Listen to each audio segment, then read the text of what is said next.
Hi friends, welcome to my YouTube channel psycho dream. तो आज आम ओडिया व्याकरण किसी क्वेश्चन और आंसर डिस्कसन करवा। ता पूर्व आम तार थियोरी टाक भल भाव पढ़ा आवश्यक। तो फास्ट आम डिस्कसन करिया अलंकार। अलंकार कहले आम कौन बुझे। तो यही क्वेश्चन गुड़ाक आपणकर ओटीटी ओएसटीटी कंट्राक्चुअल टीचर में बहुत उपकार है। तो अलंकार होची साहित्य को सरस सुंदर रमणीय करने जो सौंदर्य बोधक उपादान आवश्यक हुए ताहाकू अलंकार कहा जाए। जेमिति आम देखुं स्त्री लोक मैंने सौंदर्य बोधक को बढ़ाई विभिन्न प्रकार सुना हार सुना कानफुल ये सब व्यवहार करमती आमर भाषा को आम साहित्य को सरस सुंदर रमणीय करने ये सब अलंकार व्यवहृत होता है। तो साधारणतः अलंकार कहले दुई प्रकार बुझाए। गोटे हूँ आपणकर शब्दालंकार आ गोटे हूँ अर्थालंकार। अलंकार कहले साधारणतः दुई प्रकार अलंकार को बुझाए। तो शब्दालंकार कौन ना जहाद्वारा शब्द सरस सुंदर और स्मृति मधुर होता है ताहाकू शब्दालंकार कहा जाए। शब्दालंकार तीन भाग में विभक्त। शब्दालंकार केते भाग में विभक्त? तीन भाग में विभक्त। अनुप्रास जमक और श्लेष। शब्दालंकार तीन भाग में विभक्त मन रखा। अनुप्रास जमक और श्लेष। तो शब्द अलंकार फास्ट आसला आपंकर अनुप्रास अलंकार क्या कह मन रख पाने। अनुप्रास अलंकार क्या कह बारंबार गोटे वर्ण वाक्य आसिले ताकू अनुप्रास अलंकार कह जाए। बारंबार आप देखुए जब गोटे वर्ण वाक्य बारंबार आसे ताकू अनुप्रास अलंकार बोली कह जाए।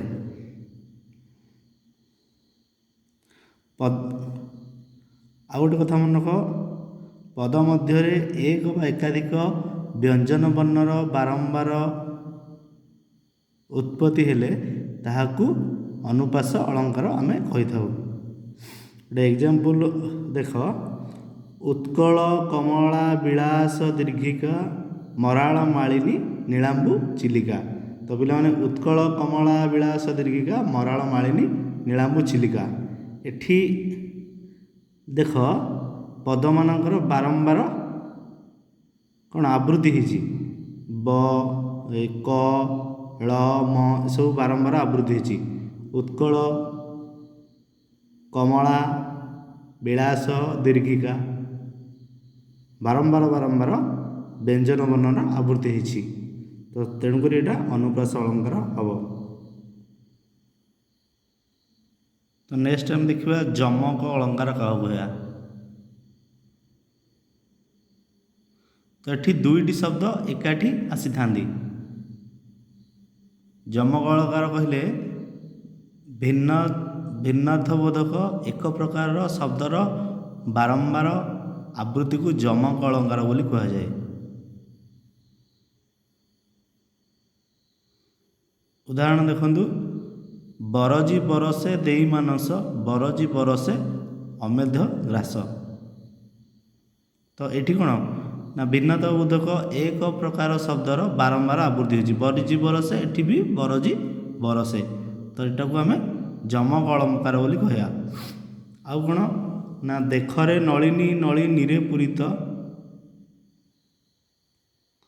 देखरे नलिनी नलिनी रे पूरित भ्रमंती भ्रमरे भ्रमरे शोभित। ये भिन्नता को बोध बारंबार आवृत्ति होती।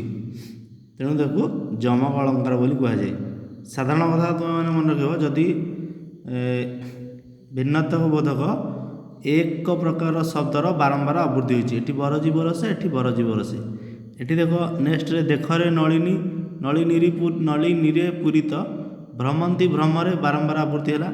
तो ये जमक अलंकार बोली आम कहवा।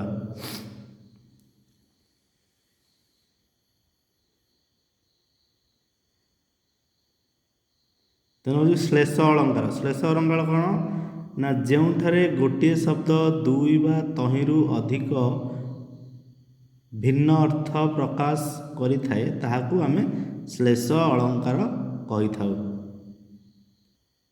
କ'ଣ କରେ ନା ଯେଉଁଠାରେ ଗୋଟିଏ ଶବ୍ଦ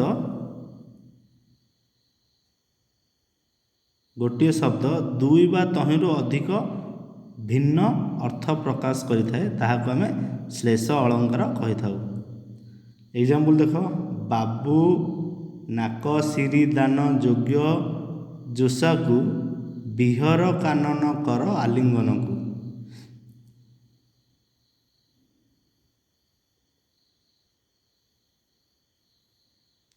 ଏଠି ଦେଖ ମାନେ ଯେଉଁଠାରେ ଗୋଟିଏ ଶବ୍ଦ ଦୁଇ ବା ତହିଁରୁ ଅଧିକ ଅର୍ଥ ପ୍ରକାଶ କରୁଛି। ନାକ ସ୍ୱର୍ଗ ସିରି, ସିରି ମାନେ ସମ୍ପଦ, ଦାନ ମାନେ ଦାନବଧ ହେଲା। ଏଠି ନାକ ସିରି ଦାନଟା ନାକ ସ୍ୱର୍ଗ ସିରି ଆଉ ସମ୍ପଦ ଆଉ ଦାନକୁ ବୁଝାଉଛି। ତ ଯେଉଁ ପଦର ଶବ୍ଦ ଏକାଧିକ ଅର୍ଥ ପ୍ରକାଶ କରୁଥାଏ ତାହାକୁ ଆମେ ଶ୍ଲେଷ ପଦ ବା ଶ୍ଲେଷ ଅଳଙ୍କାର ବୋଲି କହିଥାଉ।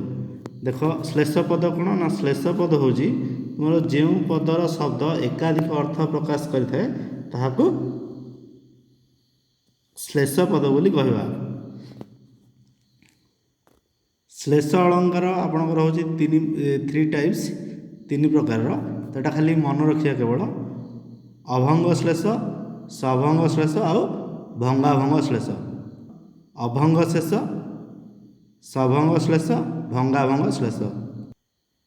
ଦେନ୍ ନେକ୍ସଟ ଆମେ ଅର୍ଥାଳଙ୍କାର ଦେଖିବା। ଅର୍ଥାଳଙ୍କାର କହିଲେ କ'ଣ ବୁଝ ନା ଯେଉଁଠାରେ ଅର୍ଥ ହିସାବରେ ଅଳଙ୍କାର ଲାଗିଥାଏ ତାହାକୁ ଅର୍ଥାଳଙ୍କାର ବୋଲି କୁହାଯାଏ। ଅର୍ଥ ହିସାବରେ ଅଳଙ୍କାର ବ୍ୟବହାର କରାଯାଇଥାଏ। ଅର୍ଥାଳଙ୍କାର କେତେ ପ୍ରକାରର? ଚାରି ପ୍ରକାରର।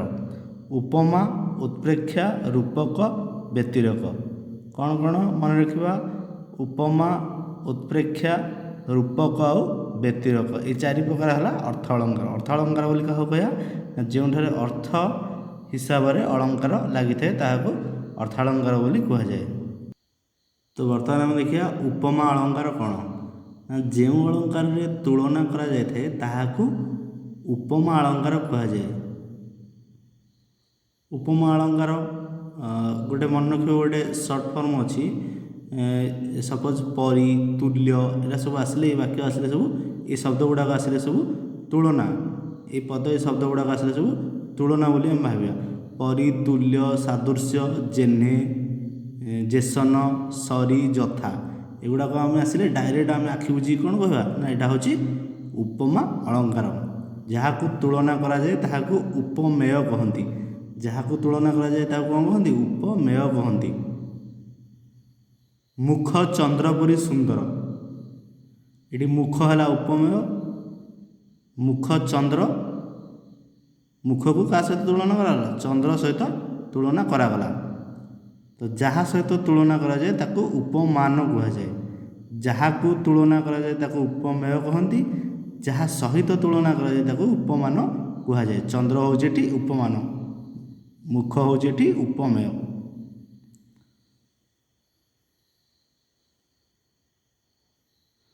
ତେଣୁ ଆମେ ଦେଖିବା ଉପମାବାଚକ ଶବ୍ଦ ମୁଁ କହିଲି ସେତେବେଳେ ଜେହ୍ନେ, ପରି, ଯଥା, ସଦୃଶ, ତୁଲ୍ୟ, ଯେସନ, ଏଗୁଡ଼ାକ ଥିଲେ ଆମର ଉପମା ଅଳଙ୍କାର ହୁଏ।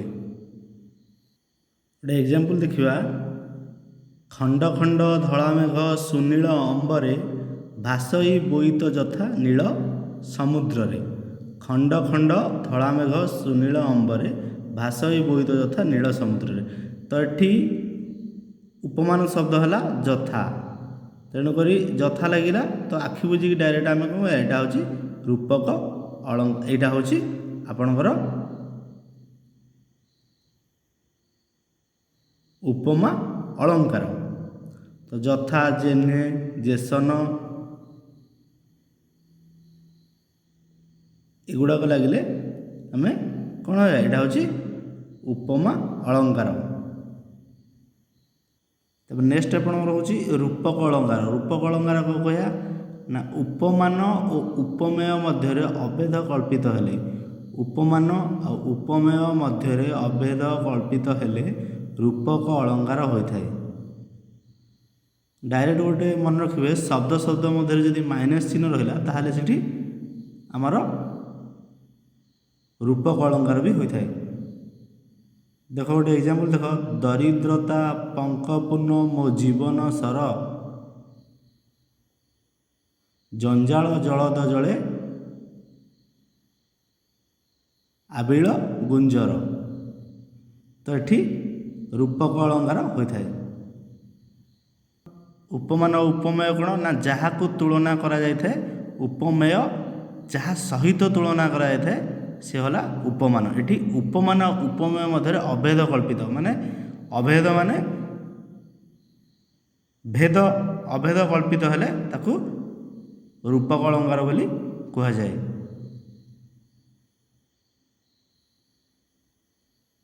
ନେକ୍ସଟ ଦେଖ ଉତ୍ପ୍ରେକ୍ଷା ଅଳଙ୍କାର। ଉତ୍ପ୍ରେକ୍ଷା ଅଳଙ୍କାର କେତେବେଳେ ହେବ ନା କି, ସତେ କି, ସିନା, ସତେ, ଅବା, କିବା, ବା, ବୋଧେ ଏହିସବୁ ପଦ ଆସିଲେ ଉତ୍ପ୍ରେକ୍ଷା ଅଳଙ୍କାର ହୋଇଥାଏ। ପ୍ରକୃତ ବସ୍ତୁରେ ଯଦି ପ୍ରକୃତ ବସ୍ତୁରେ ଅପ୍ରକୃତ ବସ୍ତୁର ସମାପନା ବା ତର୍ଜମା କରେ ତାକୁ ଉତ୍ପ୍ରେକ୍ଷା ଅଳଙ୍କାର ବୋଲି କୁହାଯାଏ। ପ୍ରକୃତ ବସ୍ତୁ ସହିତ ଅପ୍ରକୃତ ବସ୍ତୁର ଏଠି ସମାପନା ବା ତୁଳନା କରାଯାଇଥାଏ। ଗୋଟେ ଏକ୍ଜାମ୍ପଲ ଦେଖ, ଶ୍ଵେତାଙ୍ଗ ଚଢ଼େଇ ଗୁହା ସମୁଦ୍ରଗତ, ନିଭେଦି କିବା ଉଠେ ଐରାବତ ହେଲା, ନିରଭେଦି କିବା ଉଠେ ଐରାବତ। ଏଠି ବ୍ୟତିରେକ, ଏଠି ଆପଣଙ୍କର ଉତ୍ପ୍ରେକ୍ଷା ଅଳଙ୍କାର ହୋଇଛି ନା ସତେ ଲାଗିଲା, ଏଠି କିବା ଲାଗିଲା, କିବା ଲାଗିଛି, ତ ଏଠି ଉତ୍ପ୍ରେକ୍ଷା ଅଳଙ୍କାର ହୋଇଥାଏ। ନା ଗୋଟେ ପ୍ରକୃତ ବସ୍ତୁ ସହିତ ଅପ୍ରକୃତ ବସ୍ତୁର କ'ଣ ସମାପନା ହୋଇଥାଏ।